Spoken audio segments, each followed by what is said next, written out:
So excited to be here, right? Last night was awesome, the energy, all these things going on, all these hugs and kisses and excitement at seeing each other again, our 30th anniversary. It's really, really exciting. 30 years, long time. So I thought I'd share with you, this happened this summer. This is my daughter, my oldest, she's 28. She got married over the summer. This happened 30 years ago, November 4th. I know, right? How about that 80s hairdo? The headband, you got it all. But so this was 30 years ago. So I'm celebrating my anniversary along with Crew Network. Thank you, thank you, thank you.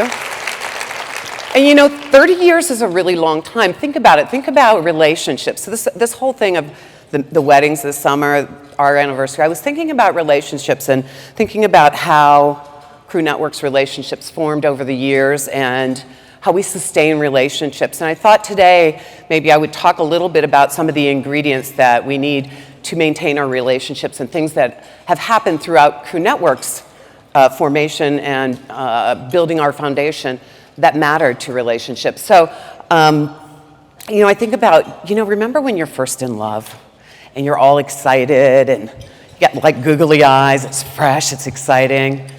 Then think a few years later, like, 10 years in, 12 years in, you might have had a baby, you've changed jobs, you might have changed careers, and all of a sudden, it's kind of like a lot of work and a lot of juggling, and it's not so fresh anymore.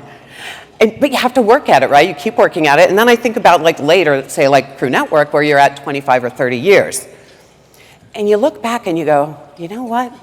A lot of blood, sweat, and tears went into this. But look where we are. Look how far we've come. So I think it's really exciting to think about that. And I think about our organization and the 30 years we've put in. So I was thinking that, in the 1980s, excuse me for 1 minute. In the 1980s, there were just independent groups of commercial real estate women all over the country. On the East Coast, there were several organizations called, that had the acronym of Crew. On the West Coast, there were organizations that had the acronym of, I think it's pronounced NICRE, N-I-C-R-E. Anyway, there was a woman in DC, she was a member of the DC Commercial Real Estate Women's Organization. Her name was Linda Holloman, and she actually got a call from a woman in San Francisco. The woman had traveled to DC for work, and met with a gentleman by the name of Rick Brown. Some of you from DC may remember Rick Brown. I don't know him, but he said to her, he was telling her that, on the East Coast, we have all of these groups of women in commercial real estate. We're going to try to organize them together to learn and share experiences, maybe do business together.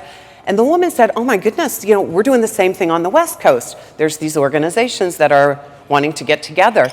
And he said, hey, you should call Linda Holloman and talk to her because maybe there's something there. And so, of course, she called Linda, and Linda said her quote, and as you know, the rest is history. But I think it took a lot more than just that. But the groups went ahead and formed on each coast, and then they worked their way into the middle over time. So in 1989, on January 1, 1989, there were 11 groups who formed, which you saw in the sand art, NN Crew, National Network of Commercial Real Estate Women. And the groups on the East Coast were Philly, Detroit, Baltimore, suburban Maryland, Washington, D.C., and Northern Virginia. On the West Coast, it was San Diego, San Francisco, Orange County, L.A., and Arizona. And so those 11 groups were really the nucleus that started Crew Network. And that was just the beginning step. So I was thinking about, I need my slide. I was thinking about this whole process, right, of, how do you go to a group and say, listen, we know you're a group here by yourself, but we'd like you to join our group. How do you convince someone that they should be part of you or build a relationship with you? So I was thinking about that, what is that message? And I remember when my husband convinced me that we were going to be in a relationship. So I thought I'd tell you about that. So it was 1987. He kind of scared me, actually. It was 1987. We were both living in D.C. and we played on a summer softball league. And some of you, that's a thing. I think, since that time, maybe people are playing kickball with that giant ball now. But back then, we just played softball. So we're on the same team, and I'll never forget the day we were walking to a field, which I don't remember where it was, but we were walking to a field, it was walking up the slope around the Washington Monument, walking down the back side. And he looks at me and he says, "I think we're soulmates. I think we're meant to be." And I was like, no, I actually freaked out. He knew it too. I freaked out. I'm like, dude, I'm 24. I just met you 2 months ago. I don't know how to be anybody's soulmate. So that's how he convinced me. But I have to say, 30 years later, he was right. And he's not here to say to me, I was what? He was right. And so we've been together 30 years. So I was thinking, like, for these women who, and some of you are here in the room, and I don't know where you all are, but the past presidents, I know that you had to go out and do some talking, and you had to convince people to join into this network. So I was like, I know there's no way that Dottie Cunningham went out to say to people, hey, you're our soulmate. I think the message had to be a little different than that. So they did go and travel around a lot and had a lot of hard work to bring people into the network. And so as I've been going through this year with the past presidents, cataloging our history in our podcast, the Crewcast, if you haven't heard it, there's so many stories. So I was talking to Linda Greenberg and Dottie Cunningham, and they were telling me about how they had gone out and they were on the road, they were traveling a lot, they were doing a lot of calls and a lot of explaining about what was happening here. And it was hard to explain it back then because it wasn't formed enough to know. But one of the things they told me was that, they were asking a big ask of these organizations. They wanted people to, I'm going to call them chapters, the organization to change their name. And name is really something that's real special to groups. So we had, ARU in New York, some of the NICREW groups on the West Coast, and everything in between, New Wire in New England. And I think, that was a big ask of them. And think about relationships, personal relationships, even in your marriage, or when you make that commitment to marry someone, do I take his name? Does he take my name? Do we share? And just so you know, legally, my name is not Wendy Mann. Huh. Surprise for you, right? But the funny thing is I go by Wendy Mann, and even my husband, when he introduces me as Wendy Mann. So I figure, that's a great compromise, right? He got what he wanted. Legally, I have his name, but I get what I want, which is I can go by my name. But I think that's kind of what happened in these groups, that, it was a sell on giving up their identity. And that's an important step. But I have to tell you, we are glad that you did. We are so glad, because today we are such a strong, recognized organization because we have that singular identity as Crew. And so I think it was a really good step in the direction that we needed to go. And here we are today, strengthened by the 77 chapters in North America and our affiliate in the UK.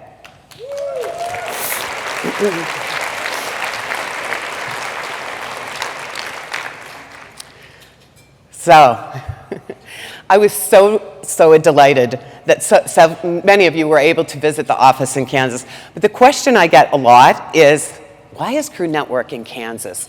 And I have to tell you, 2 words, Linda Holloman. That is why we are in Kansas. So when we were forming, and this was probably 4 years in, Linda Holloman was very active in Crew DC and was head of the task force that was working on this formation. And what came to pass was her husband actually was transferred to Topeka, Kansas for a job. And of course, they're in a relationship, so she's like, I gotta go. And so she was getting in the midst of all that planning to move her life to Kansas. Linda Greenberg called her, and they started talking about the RFP they were putting together to have a management company provide administrative services to NN Crew. And as they talked, they started discussing, well, could Linda do this? Would this be something? She loved Crew and she wanted to stay involved. So they started talking about it, and it ended up that Linda submitted a proposal to become the administrator of NN Crew. And it was accepted, and our first office was in Linda Holloman's basement in Lawrence, Kansas. Now, I have to tell you, we're still in Lawrence, Kansas. We're no longer in her basement, of course. We have 23 staff, 23 magnificent staff who are here in the room, and I just want to say they are fantastic, and we wouldn't be where we are today. They're so dedicated and committed to all of you, and I think they do so much work to make sure that your work is supported, and a lot of care and feeding goes along. So we are in Kansas, and so whenever someone asks you, you can say, there's 2 words, Linda Holloman.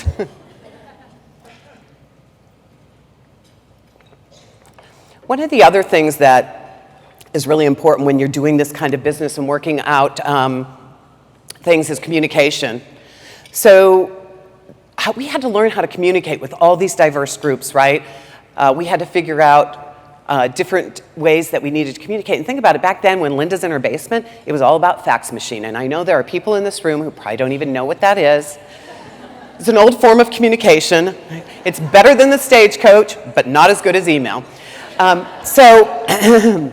So anyway, I think communication is an important part of any relationship. And I got to tell you, I came from a family of 6 kids and parents. Our house was always loud.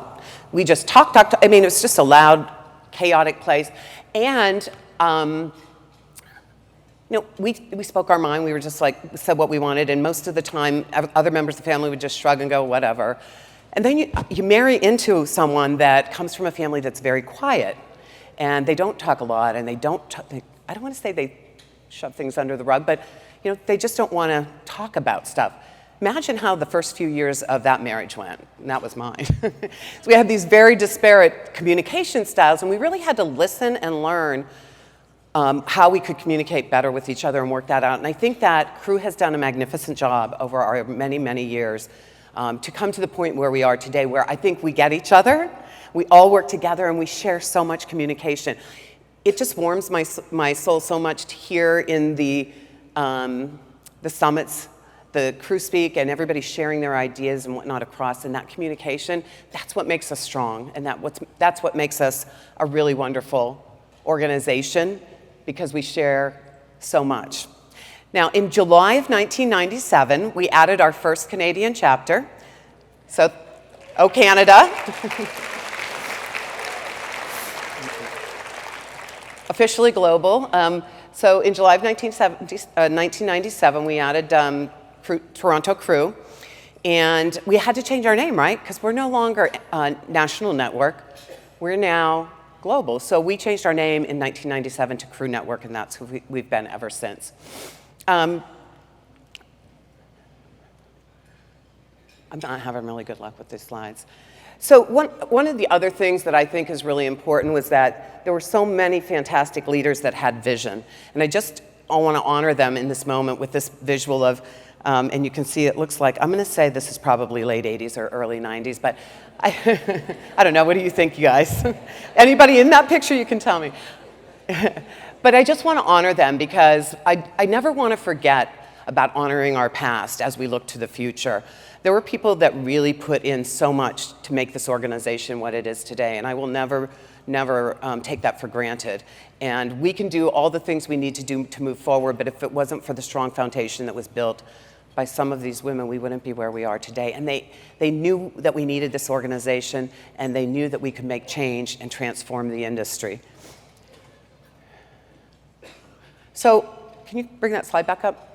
So this is a program, and I was thinking about, how you, as chapters, as a network, we add programs, right? We added the leadership summits, we added our leadership certificate program, our research. It's kind of like adding a baby to a relationship, right? So when we added a baby to our relationship, I'll never forget the day that we brought her home from the hospital a couple days after she was born, and we wanted to give her a bath. You remember those little blue tubs like you stuck in a sink and you put one? So we get her in the tub, we put a little water in, and we look at each other and what did they tell us at the hospital? Do you cover the belly button? Do you cover where should we? And honestly, I am not gonna lie, we were like 2 dummies, and I still can see us standing in the kitchen looking at each other I don't know, what should we do? And we got out that book, remember the book, What to Expect the First Year, and we're like, bath. And my husband looks at me and he goes, I think it's time to call Dr. Mann. And I have to tell you, my mother is not a doctor. But we called on her so much that we started calling her Dr. Mann as our advisor. So we call her, and we talk about, and afterwards we're calm. We've got information, we've got insight, we know what we need to do. And that reminded me of Crew Network, right? You always have someone you can reach out to. You always have a friend you can call. And remember, think about it. Think about your first crew meeting. And I know, who are the first timers here? Wow, yay! So many of you. That's awesome. Welcome, welcome, welcome. You're going to walk away from this knowing this moment will change your life. And I'm just going to say that. And I know Emily's here. Emily? Emily with Marcus and Millichap. I met her yesterday. I see you. I know where you are. I met her yesterday morning, and she was kind of new. And then I talked to her last night, and she was, I love this. But what I want to say is, remember that first meeting you had when you met someone and they wowed you or inspired you? I bet they're still part of your advisors today, right? You could pick up a phone and call them anytime, and they'll be there for you. They are your advisor. They are the one who can calm you down, encourage you, push you when you need it, because some of us need that push every now and then. And so those kind of things, that's what makes Crew special. That's what makes us who we are, right? We are the organization that has everything you need. One other product we added, and I think this is important to point out, the brilliant Deb Kwok was head of our research. In 2005, we launched our first benchmark study. It was the first time there was data around women in this industry. Since that time, it has grown and had become an industry standard. It's an important piece of information. And in 2020, we'll be doing our fourth one. We'll have 20 years worth of data. We're expanding our scope to include all diversity so that we can measure all the things we need to think about. We've invited and are hoping to work with and collaborate with other industry organizations so that we can capture as much data as possible and really have a central place where we can everyone can find information on diversity and inclusion for all aspects of our industry. So it's very exciting for us that we are going to be part of this and lead this effort. Oh, here you go. Yeah. So some of you remember, you saw the biking picture earlier. You remember last year, I told the bike story. Some of you weren't here, but I told this story about my husband and I biked a lot, and we biked the 5 boroughs of New York. But this picture to me represents something that's super, super important about Crew Network. This is me flexing and adapting to the changing landscape of my relationship, right? He loves that darn Harley, and there's no way that I'm gonna see him if I don't get on it. So I made the commitment. I've ridden twice. He made me go to a class before he would let me ride with him, but I have ridden twice now, and guess what? It's okay. I kind of liked it. But anyway, I think the point is that we all have to flex and adapt in our relationships. You can't be rigid, because if you are, it's never going to allow you to expand and grow. So this is me flexing and adapting, and I think Crew has done a great job. And I said this yesterday in the summit, and I'll say it again to this big audience. This has been a fantastic 3 years for me, and I think we are trying a lot of things. If something works, we keep it. If it doesn't, we change it. But we are not going to be rigid. We are going to flex and adapt as we need to as an organization to meet your needs. That is the priority. We will always put that first. This is you. This is us. It is New York, you remember. You know, so I just want you to know that this organization is special. There's truly something special about Crew Network, and if you are here and you experience it, you know it. And we will always, always be supportive. There's ups and downs in relationships, and what happens is that even though there's some downtimes, you learn to appreciate both the ups and downs because it makes you realize how far you've come on your journey. And on this journey, I want all of you to remember you have everything you need inside of you to be successful. Everything you need is already in here. Your success will look different for each of you. You're all unique. You'll create the path that's right for you. Crew Network will give you the fertile ground to do that, tools and resources, the camaraderie and the connection. But you already have everything you need. Don't ever doubt that. And I think it's really important for you to kind of let that settle into yourself.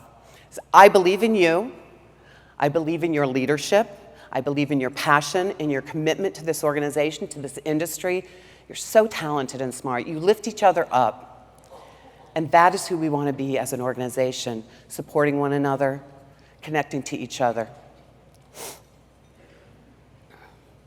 And I think that one of the most important things to me is to recognize at this 30th anniversary that we've had a lot of past presidents, board members, and leaders put in their blood, sweat, and tears to bring us to where we are today. And CEOs, Linda Holloman, Gail Ayers, and now me. And I want you to know that I am truly so proud to lead Crew Network. This is a passion for me, it's a joy for me, and I know that I am as committed as you are to transforming this industry so that you and the women who come after you will have the benefit of all the hard work that started 30 years ago. We will make a difference. And so I want to end with something I started with 3 years ago. This is my favorite quote. You may not end up where you thought you were going, but you'll always end up where you're meant to be. Crew Network was meant to be. We were meant to be this organization, and you, my friends, were meant to be the network. Thank you so much, and let's have a great convention. Believe it's meant to be. Believe it's meant to be.